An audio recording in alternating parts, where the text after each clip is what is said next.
glorious information giving emotion. I have a lot of like background emotions. Anger, not specific to a desire. Well, you can call them background if you want, but if you're feeling them now.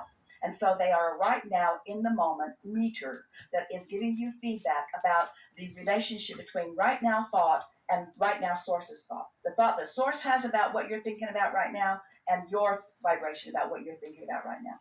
Right now, right now, right now. Not background, current. Not before, now.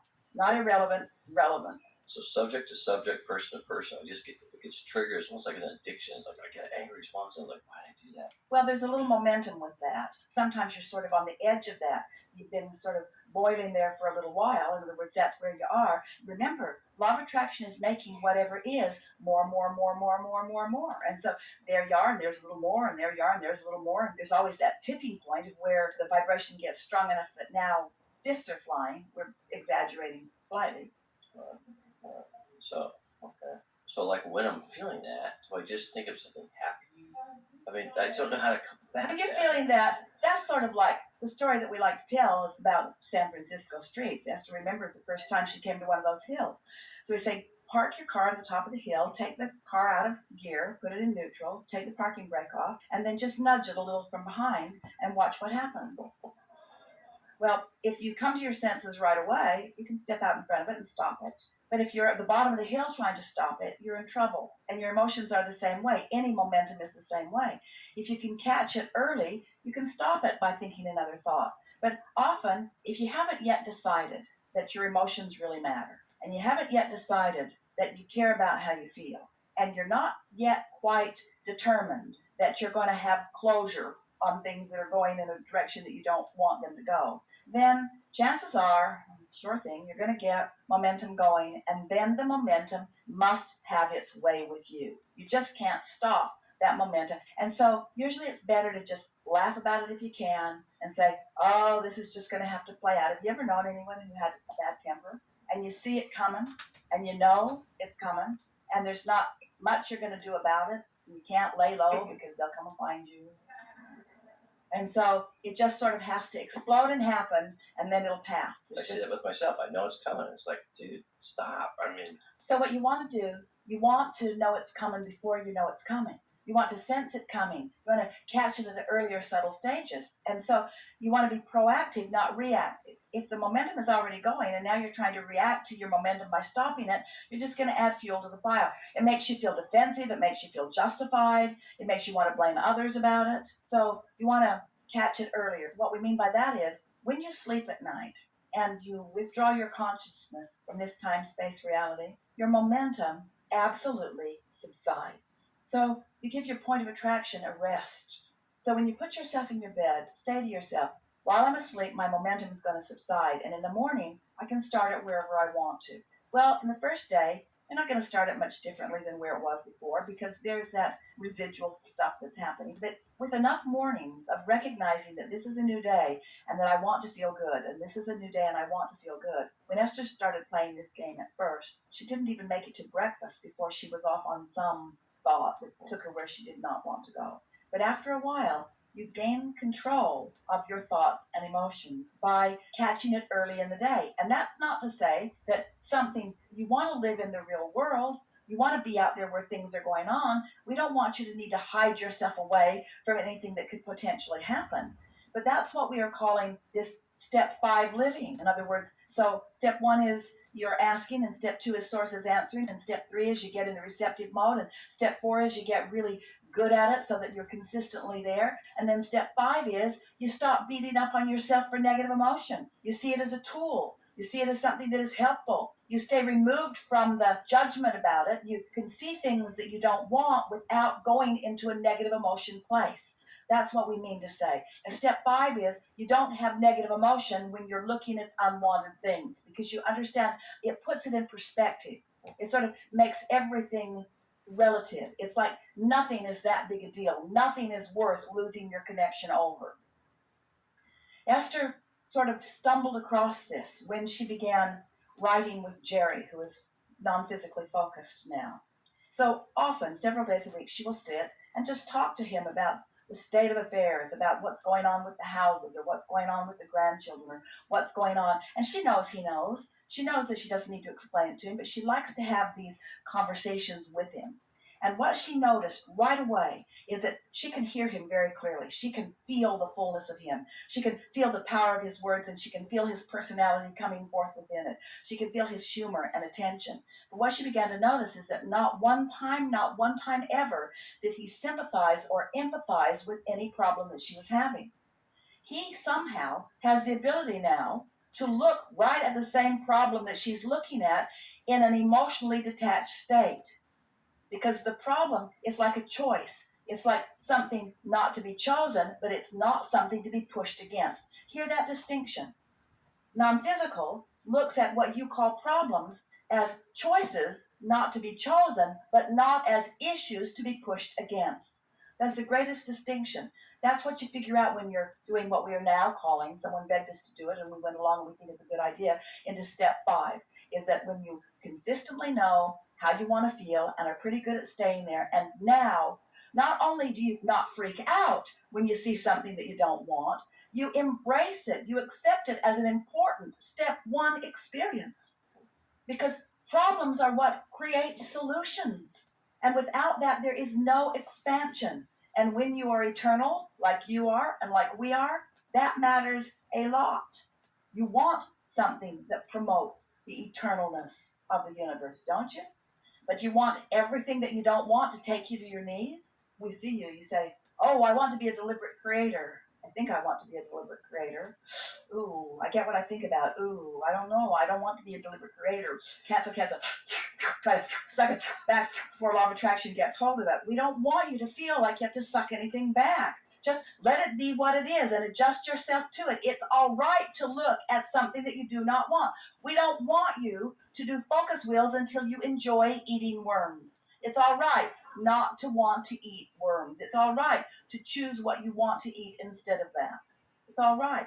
Just don't condemn the worms and don't condemn those who like to eat them. Well, like if large parts of the population do. So if a behavior someone's doing, a business partner, a spouse, a sibling, so you don't want to enable it by letting it go, but just to keep the emotion out of it and Well, act tell us about appropriately. this enabling thing.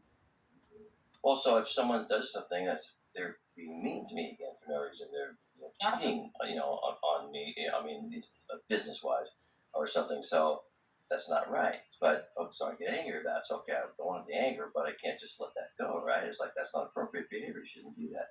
So sometimes I think I don't want to stick my head in the sand by not being angry. But here's the tricky thing. We agree with you that when you have these agreements, that it's a wonderful thing when people honor the agreements that they have with each other. And we see why you want to call that right and the opposite of that wrong. But when your alignment, therefore your happiness, depends upon what somebody else does or your ability to control what they do, now you're in trouble, because everyone has different intentions, everyone has different viewpoints about what is right and wrong, everyone is selfishly oriented.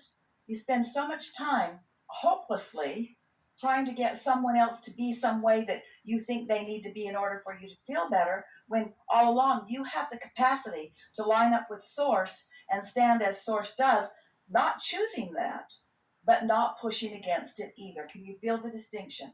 Because when you push against it, you are choosing it. That's the thing that is so confounding to humans. You think that you're only choosing those things that you're saying yes to, but you're choosing anything that you give your attention to, especially if you give a lot of attention to it. And so somebody can cheat you and you didn't see it coming because you weren't sensitive to the emotion early on. And then you start becoming guarded. And then more and more people that are like that come into your experience because law of attraction says, well, there's a good match. Well, there's a good match. Well, there's a good match. So you don't want to be a match to a cheater. Well, how do you not be a match to a cheater? Focus upon those who do what they say they're going to do. Focus upon those who fulfill their agreements with you. Praise what you want rather than condemn what you don't want. And that's the way you clean up your vibration and get more of what you are wanting. So now let's say you've been doing that, but there's some of everything out there in the world, and you're an active person and you're out there having a lot of exposure to a lot of experiences. So even though you're doing very well and things are going for the most part very well, somebody comes into your experience a sort of rascal, and they do something that is inappropriate. But now you've been practicing alignment, and so instead of it making you furious, it gets your attention and you don't like it, but it's not a strong negative emotion because you don't feel vulnerable to it, because you've found your power, because you've shown yourself that those kind of people don't stick in your experience very long. You know what keeps unwanted people sticking in your experience for long periods of time? Your attention to them. And usually the thing that is at the heart of that is that those like you who are leaders, who are teachers, who are uplifters, and this is why we were asking you for more information about the word enable that you offered. You want to help others to succeed. When you're strong, it sort of becomes your way of life to help those who are not as strong. Now, that's what we would call enabling if we were using the word in the way you mean to use it, where you're trying to compensate in some way to be their path of least resistance. And so instead of calling them on it, you just let it slide. Or instead of making a big thing about it, you just compensate for it in some way. It's one thing if you compensate in some way and it doesn't bother you. But it's another thing if you compensate and it bothers you, because now you're splitting your energy over it. And that is a big distinction. You see what we're getting at? And so the reason that we want you each to understand that you're the only one who throws resistance on your trail. When we talk about the path of least resistance, let's start again. Source is calling you, just like that mother bird. Source is calling you, calling you, calling you. Calling you from where you are to where you want to be. Calling you from where you are with whatever level of resistance you've got strewn across your path. Get a picture of that. So you're being called from where you are because you can't be being called from where you're not, right? You have to be called from where you are. So between where you are and where you want to be, there's always clutter on your path. Who put it there? You did. Every piece of it. You put it there. Not the guy you're mad at. He didn't put it there. You put it there. Now, you might have thrown it down when you were mad at him, but you put it there. You put it there, and that's why you want to blame him. You got to stop being this way because you keep making me throw crap on my path. And then it's in my way. Then when my mother bird calls me, I can't go because there's all this stuff in my way that wouldn't be there if you'd been better. Well, you can't train the world. You can't get the world to behave in a way. That's why we talk about being unconditional. And unconditional means you know the laws of the universe. You know that you're going to get to where you want to be. You know that you're being called. And here's the thing. You know that path of most allowing or that path of least resistance? I'm going to say something in a way that you have not heard before. It's going to take time here to say it because we really want you to get this. Your journey is more fun because there's resistance on your path. It just is. It's more fun. You don't really want a straight, swift line to the things you want. You think you do.